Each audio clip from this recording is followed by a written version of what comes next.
గోసల శ్రీనివాస్ యాదవ్ గారు, దాసోజు శ్రవణ్ కుమార్ గారి యా. ఆ, అభ్యర్థిత్వం ఖరారుకు సంబంధించి కూడా. ముందుగా దసు శ్రవణ్ అన్నకు శుభాకాంక్షలు అండ్ కంగ్రాచులేషన్స్.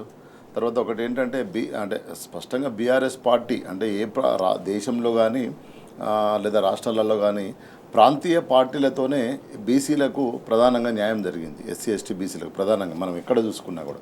అదేవిధంగా బీఆర్ఎస్ పార్టీ తెలంగాణ అస్తిత్వం కోసం ఆత్మగౌరవం కోసం పుట్టి తెలంగాణను సాధించుకున్న తర్వాత కూడా ఎక్కువ శాతం పదవులు కావచ్చు, బాధ్యతలు కావచ్చు, రాజకీయంగా ఇప్పుడు ఫస్ట్ స్పీకర్ మధుసూదనాచారి, అదేవిధంగా స్వామి గౌడ్ ఉద్యమాల నుంచి వచ్చిన స్వామి గౌడ్ మొదటి స్పీకర్ తెలంగాణకు. అట్లా నీకు బీఆర్ఎస్ పార్టీ ఎప్పుడు కూడా బీసీ నాయకత్వంలో బీసీలకు ఎక్కువ అవకాశాలు ఇచ్చింది. ప్రాంతీయ పార్టీలు ఎక్కువ అవకాశం ఇస్తారు, అందులో బీఆర్ఎస్ పార్టీ స్పష్టంగా ఈ తెలంగాణ ఆత్మగౌరవం కోసం పుట్టిన పార్టీగా, తెలంగాణ హక్కుల కోసం పుట్టిన పార్టీగా ఈరోజు స్పష్టంగా తెలంగాణలో బీసీ వర్గాలకు ఎక్కువ పదవులు ఇవ్వడం జరుగుతుంది.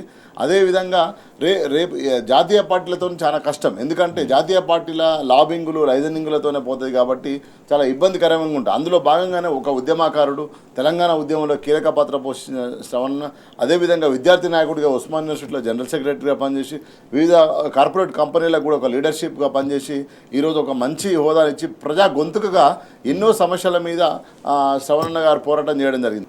శ్రవణ్ గారికి ముందుగా శుభాకాంక్షలు.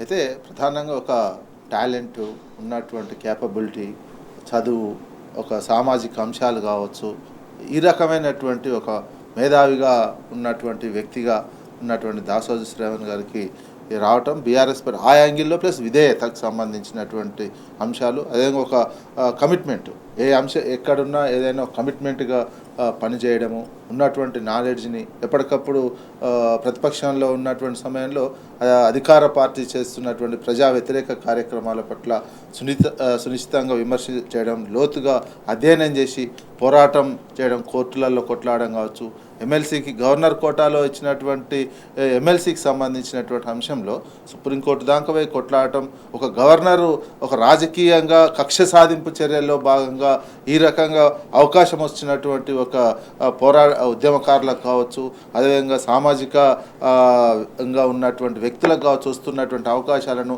రాజకీయ కక్షతోటి గవర్నర్ ఇట్లా ఆపడం సరైంది అన్నటువంటి కాదనే అంశం మీద కొట్లాట చేసినటువంటిది తెలంగాణ ఉద్యమంలో, ప్రధానంగా తెలంగాణ ఉద్యమం కానించి కూడా పోషించినటువంటి పాత్ర, విధేయతతో ఉండడం, ఇవి బాగా కలిసి వచ్చినటువంటి అంశాలు. దాసోజు శ్రవణ్ గారికి శుభాకాంక్షలు.